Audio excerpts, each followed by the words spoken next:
From the Alfred P. Sloan Foundation, supporting the Digital Public Library of America's Open Bookshelf eBooks initiative, which provides thousands of titles for download via the Simply E app, sloan.org. And from the listeners who support this NPR station. It's GBH's Morning Edition. I'm Joe Mathieu. Thanks for coming along this Friday. It was an exercise in contrasts last night as President Trump and Joe Biden each took part in their own televised town halls. Biden on ABC, Trump on NBC, forcing a split-screen scenario that appeared even more stark by the very different styles of the two candidates. On one channel, President Trump. Do you have any remaining symptoms from COVID? Nothing whatsoever. I'm great. I feel good. And you don't know if you took a test the day of the debate? Possibly I did. Possibly I didn't. On the other, Joe Biden. We're in a situation where we have 210,000+ people dead. And what's he doing? Nothing. He's still not wearing masks and so on. A pretty clear choice. And wasn't that the point? We're joined to talk about it this morning after by Kadzis and Reilly, GBH senior political editor Peter Kadzis, politics reporter Adam Reilly. They are both zooming in so we can talk together. Good morning, guys. Happy Friday. It's great to see you. Good morning. Hey, Joe. Good to see you.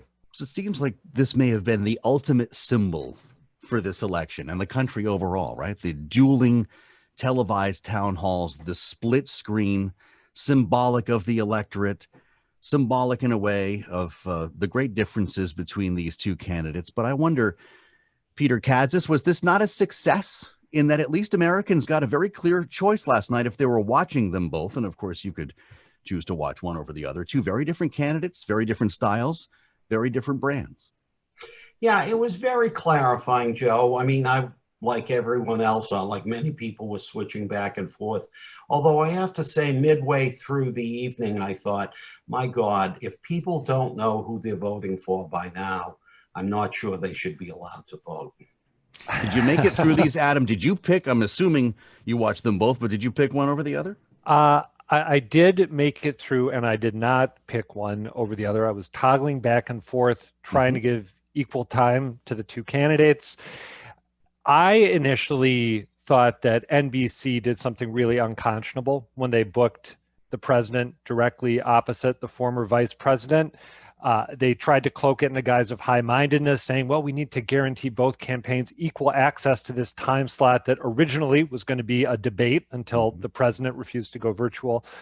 But I actually think that there was something, if you were willing to play along with the rules that were created, that there was something extra effective about being able to go back and forth in the moment and see how different they were. And I'm not just talking about difference when it comes to substance, like should we wear masks or not? How seriously should we take COVID?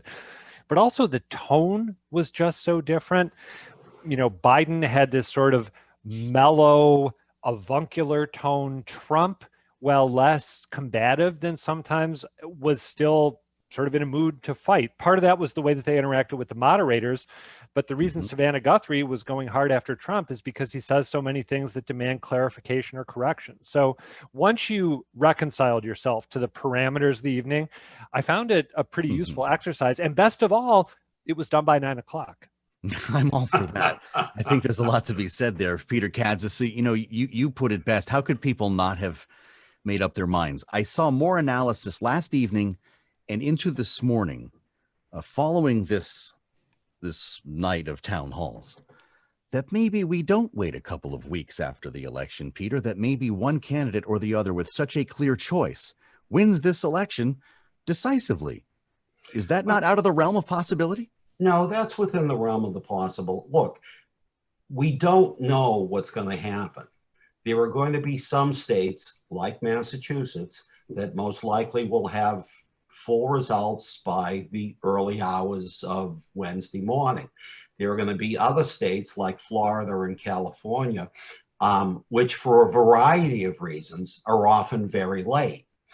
I got to tell you, what struck me, listening to Adam, Biden was so smooth, so articulate. Look, he didn't come across as Jack Kennedy, but he came across as Joe Biden. all of this talk about him being, suffering from dementia and all, which is worth mentioning because it's still out there, to me has just been totally wiped away. Physically, watching Trump, at first I thought he was being very effective. And by the way, I think Trump, by Trumpian standards, had a good night too. But he was, in his own term, low energy. Not so much at the beginning, but certainly by the end. I mean, the guy's, in his mid-70s, and he's just been through a serious illness. And I do think it showed a little bit, not a lot. But there are a lot of little distinctions like that. And I think for people who watched it, that's what will matter. One big distinction we might be able to point to was this exchange over QAnon, Adam. That seems to be the big headline, if any, that came from it. Not that it's even necessarily an issue. It's, of course, a conspiracy theory.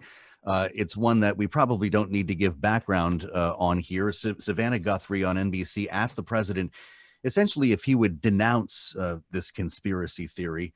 There's a reason why Crazy Uncle is trending this morning on Twitter, which we will explain. This was the QAnon exchange. It is this theory that Democrats are a satanic pedophile ring and that you are the savior of that. Now, can you just once and for all state that that is completely not true, So, and that disavow QAnon in its entirety? I know nothing about QAnon. I just told I you. know very little. You told me, but what you tell me doesn't necessarily make it fact. I hate to say that. I know nothing about it. I do know they are very much against pedophilia. She also asked him about retweeting something about the Osama bin Laden killing being faked. And she said, "You're not someone's crazy uncle. You're the president of the United States." Is this stuff just par for the course now because it's Donald Trump? Or are people at home, Adam, saying, my God, what are we talking about? I think it's become par for the course, which simply as a citizen, I find troubling. I don't want the president of the country to be someone who traffics in disinformation and then refuses to call it out when pressed on it.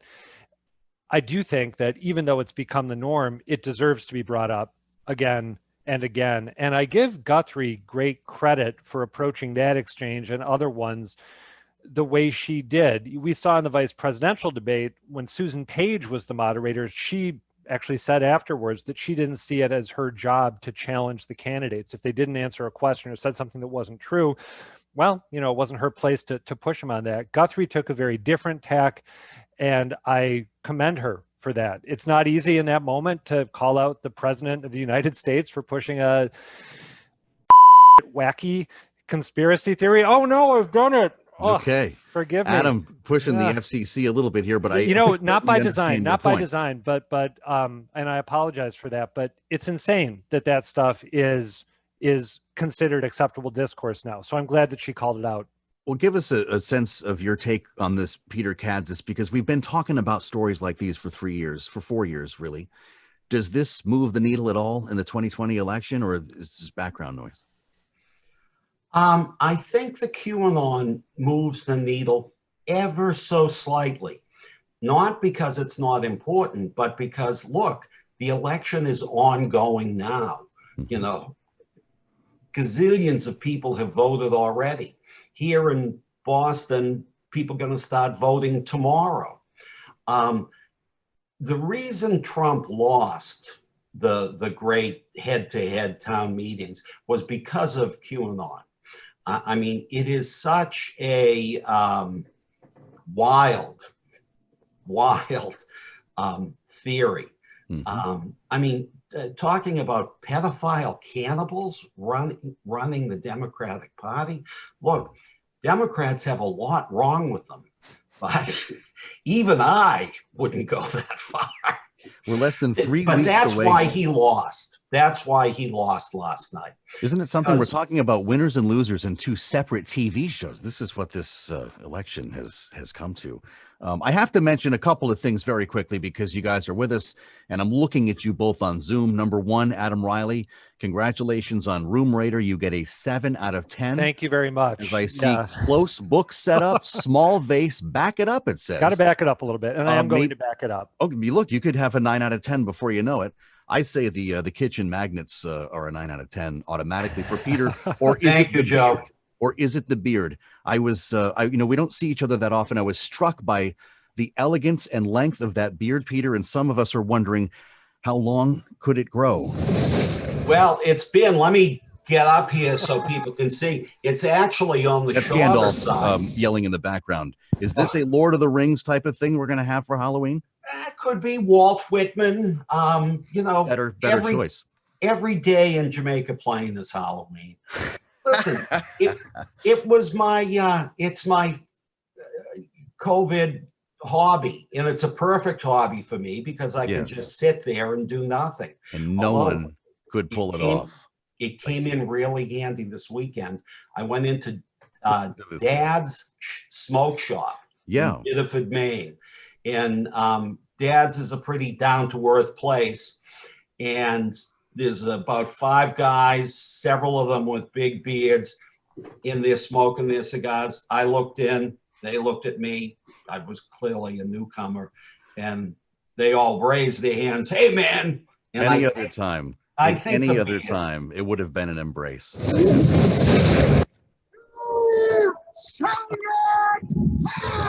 Kadzis and Reilly, I'm glad we had this time. Come see me next week and we'll talk about where we are in the election. Peter Kadzis, Adam Reilly, our political team here at GBH News. This is GBH's Morning Edition. Thank you.